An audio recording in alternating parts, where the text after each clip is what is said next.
Hi అండి, అందరికీ వందనాలండి. యెషయా గ్రంథము 43వ అధ్యాయం అండి. మొదటి వచనము. 43వ అధ్యాయము 604వ పేజీ అండి. 604 మొదటి వచనము. అయితే యాకోబు నిన్ను సృజించిన వాడగు యెహోవా, ఇశ్రాయేలు నిన్ను నిర్మించిన వాడు ఇలాగూ సెలవిచ్చుచున్నాడు. నేను నిన్ను విమోచించి ఉన్నాను, భయపడకుము. పేరు పెట్టి నిన్ను పిలిచి ఉన్నాను, నీవు నా సొత్తు. 2వ వచనం అండి. నీవు జలములలో పడి దాటినప్పుడు నేను నీకు తోడయ్యుందును. నదులలో పడి వెళ్ళినప్పుడు అవి నీ మీద పొర్లి పారవు. నీవు అగ్ని మధ్యను నడుచున్నప్పుడు కాలిపోవు. జ్వాలలు నిన్ను కాల్చవు. యెహోవానగు నేను నీకు దేవుడను, ఇశ్రాయేలు పరిశుద్ధ దేవుడనైన నేనే నిన్ను రక్షించువాడును. నీ ప్రాణరక్షణ క్రయముగా ఐగుప్తును ఇచ్చియున్నాను. నీకు బదులుగా కూషును, సేబాను ఇచ్చియున్నాను. 4వ వచనం అండి. నీవు నా దృష్టికి ప్రియుడవైనందున గనుడవైతివి. నేను నిన్ను ప్రేమించుచున్నాను గనుక నీకు ప్రతిగా మనుషులను అప్పగించుచున్నాను. నీ ప్రాణమునకు ప్రతిగా జనములను అప్పగించుచున్నాను. భయపడకము, నేను నీకు తోడై ఉన్నాను. తూర్పు నుండి నీ సంతానమును తెప్పించెదను, పడమటి నుండి నిన్ను సమకూర్చి రప్పించెదను. అప్పగింపమని ఉత్తర దిక్కునకు ఆజ్ఞ ఇచ్చేదను, బిగబట్టవద్దని దక్షిణ దిక్కునకు ఆజ్ఞ ఇచ్చేదను. 6వ వచనం అండి. అప్పగింపమని ఉత్తర దిక్కునకు ఆజ్ఞ ఇచ్చేదను, బిగపట్టవద్దని దక్షిణ దిక్కునకు ఆజ్ఞ ఇచ్చేదను.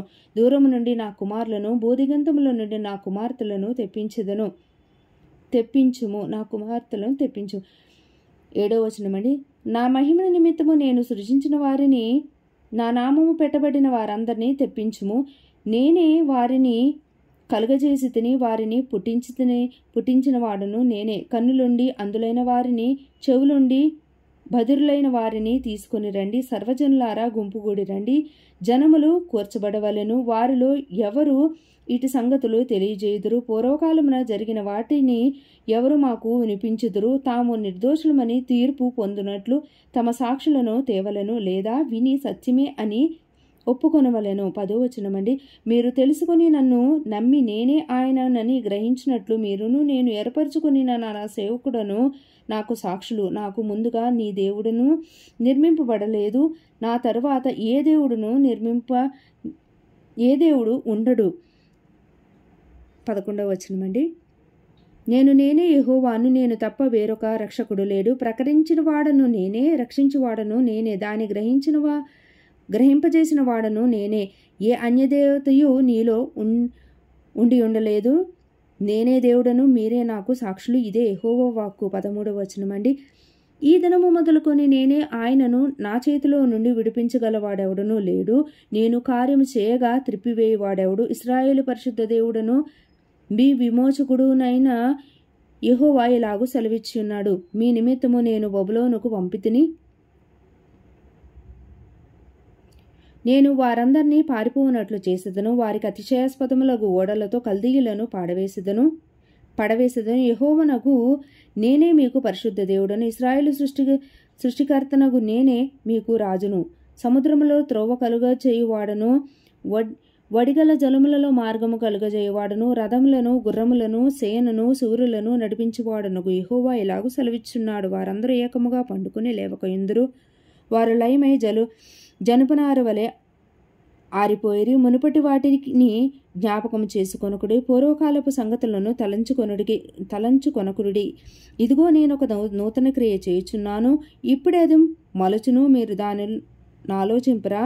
నేను అరణ్యములో త్రోవ కలుగజేయుచున్నాను, ఎడారిలో నదులు పారజేయుచున్నాను. నేను ఏర్పరచుకుని ప్రజలు త్రాగుటకు అరణ్య మార్గంలో నీళ్లు పుట్టించుచున్నాను, ఎడారిలో నదులు కలుగజేయుచున్నాను. అడవి జంతువులను, అడవి కుక్కలను, నిప్పుకోళ్లను నన్ను గనపరచును. నా నిమిత్తము నేను నిర్మించిన జనులు నా స్తోత్రమును ప్రచురము చేయుదురు. 22వ వచనం అండి. యాకోబు, నీవు నాకు మొరపెట్టలేదు, ఇశ్రాయేలు నన్ను గూర్చి నీవు విసిగితివి గదా. దహన బలులుగా గొర్రెమేకలు పిల్లలను నా ఎద్దుకు తేలేదు. నీ బలుల చేత నన్ను గనపరచలేదు. నైవేద్యములు చేయవలనని నేను నిన్ను బలవంతము పెట్టలేదు. ధూపము వేయాలనని నేను నిన్ను విసిగింపలేదు. నా నిమిత్తము సువాసన గల లాంగోప చెక్కను నీవు రోకలిచ్చి కొనలేదు. నీ బలి పశువుల కొవ్వు చేత నన్ను తృప్తిపరచలేదు. సరే కదా, నీ పాపముల చేత నీవు నన్ను విసిగించితివి, నీ దోషముల చేత నన్ను ఆయాస పెట్టితివి. నేనే నా చిత్తానుసారముగా నీ అతిక్రమములను తుడిచివేసి ఉన్నాను. నేను నీ పాపములను జ్ఞాపకము చేసుకుని ఉన్నాను. నాకు జ్ఞాపకము చేయుచు మనము కూడి వాదింతము. నీవు నీతిమంతుడుగా తీర్చబడినట్లు నీ వ్యాజ్యము వివరించుము. నీ మూలపితుడు పాపం చేసిన వాడే. నీ మధ్యవర్తులు నీ మీద తిరుగుబాటు చేసిన వారే. 28వ వచనమండి. కావున నేను ప్రతిష్ఠితులగు నీ ప్రధానులను అపవిత్రపరిచితిని, యాకోబును శపించితిని, ఇజ్రాయేలును దూషణ పాలు చేసితివి.